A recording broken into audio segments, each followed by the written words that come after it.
Assalamualaikum warahmatullahi wabarakatuh. Kami siswa Nazhatul Tulab kelas 7B dari kelompok 3 yang terdiri dari Saya sendiri Muhammad Amzar Ibrahim. Saya sendiri Ahmad Farhan. saya sendiri Mbika Sahab. Saya Imam Ubaidillah. Akan memprestasikan tugas IPS 1 dengan judul menganalisa zona pembagian iklim matahari dan pengaruhnya terhadap kehidupan dalam aspek ekonomi, petani, garam, masyarakat, kecamatan, pengarangan, Kabupaten Sampang. Indonesia merupakan salah satu negara yang memiliki iklim tropis.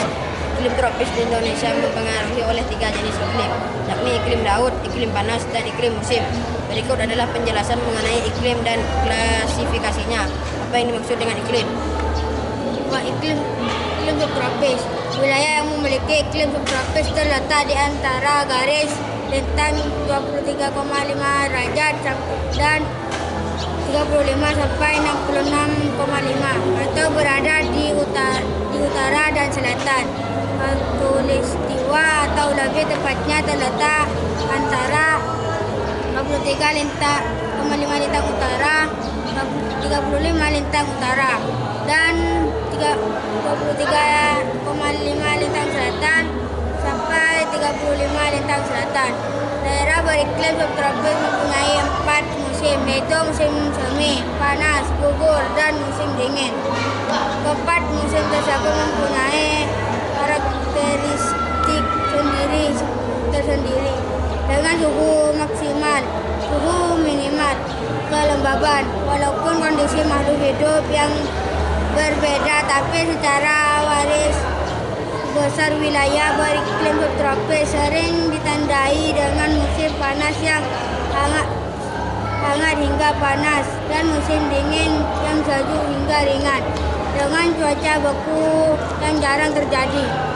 Adapun wilayah yang memiliki iklim subtropis diantaranya meliputi bagian besar wilayah Eropa, kawasan Asia Tengah, Asia Timur, Asia Barat sebelah utara, Amerika Serikat, Afrika Utara, dan Afrika Selatan. Sedangkan daerah subtropis yang terletak di belahan bumi selatan meliputi Australia dan bagian selatan Amerika Selatan.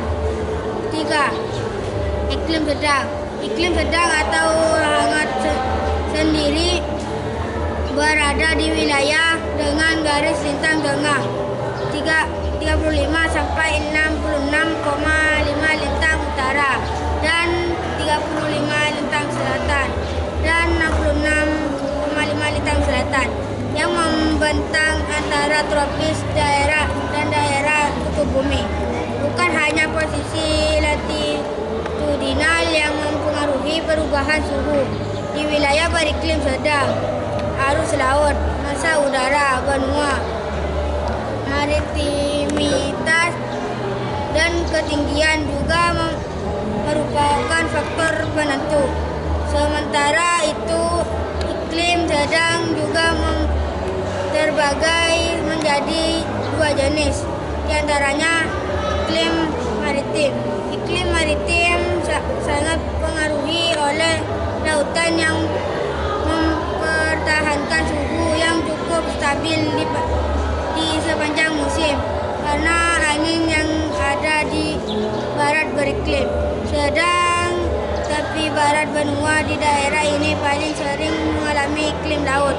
Daerah seperti itu meliputi Eropa Barat, khusus Inggris,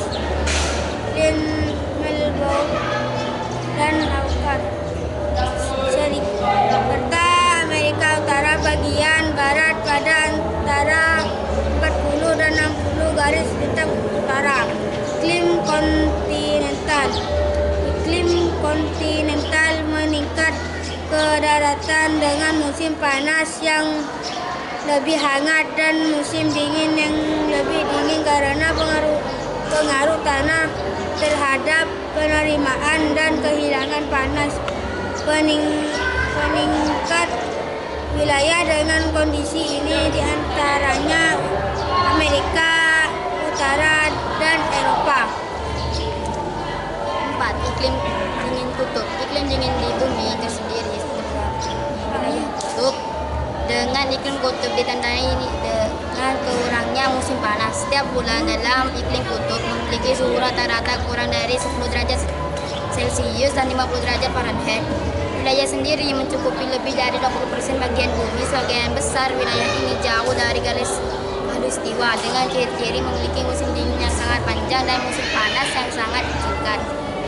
Iklim kutub tersendiri dari musim panas yang dingin dan musim dingin yang sangat dingin sehingga masukan tundra tanpa pohon, glacier atau lapisan es permanen atau semi permanen. Daerah kutub selalu tertutup salju dan es sepanjang tahun. Suhu terendah yang pernah terjadi di Antartika dan di angka 88 Celcius. Berikut pembagian iklim matahari. Iklim matahari ada 41 tropis, 2 subtropis, 3 sedang, 4 dingin.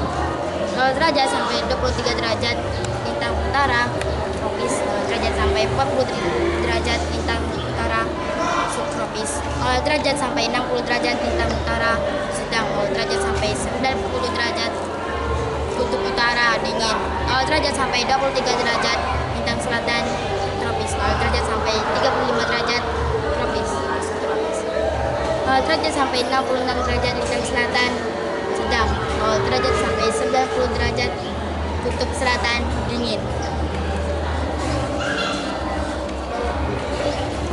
Peta Indonesia, letak astronomis Indonesia. Indonesia adalah negara kepulauan terbesar di dunia dengan jumlah pulau mencapai 13.466 luas daratan 1.922.570 km bagian luas dan luas perairan 3.257.483 km pangkat 2 terletak di antara secara astronomis 90 derajat bujur timur dan sampai 141 bujur timur dan antara 60 derajat lintang utara sampai 11 derajat lintang selatan. Peta Indonesia yang dilalui garis khatulistiwa membuat memiliki iklim tropis. Hal ini karena Indonesia dilalui oleh angin muson barat dan angin muson timur. Beberapa keunggulan dari iklim tropis adalah adanya hujan yang cukup, kondisi suhu yang normal, tidak terlalu panas dan tidak terlalu dingin, adanya musim hujan dan kemarau. Kabupaten Sampang adalah suatu daerah yang berada di Pulau Madura dan menjadi salah satu wilayah di Provinsi Jawa Timur serta menjadi bagian wilayah Negara Kesatuan Republik Indonesia.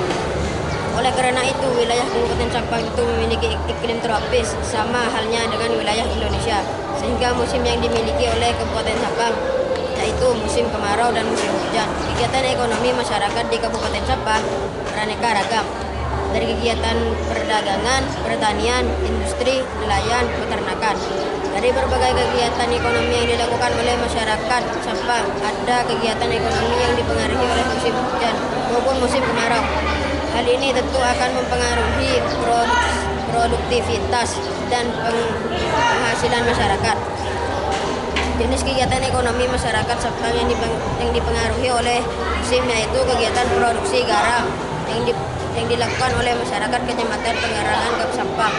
Produksi garam yang dibutuhkan panas matahari di musim kemarau akan meningkatkan hasil produksi masyarakat yang memberikan keuntungan yang berlimpah. Akan tetapi saat musim hujan produksi garam akan terhenti total karena terganggu oleh hujan dan panas matahari yang tidak maksimal. Tentu ini akan menimbulkan kerugian bagi masyarakat. Demikian yang dapat kami sampaikan. Semoga apa yang pernah disampaikan bisa menambah wawasan serta pengetahuan bagi kita semua. Atas perhatiannya disampaikan. Terima kasih. Assalamualaikum warahmatullahi wabarakatuh.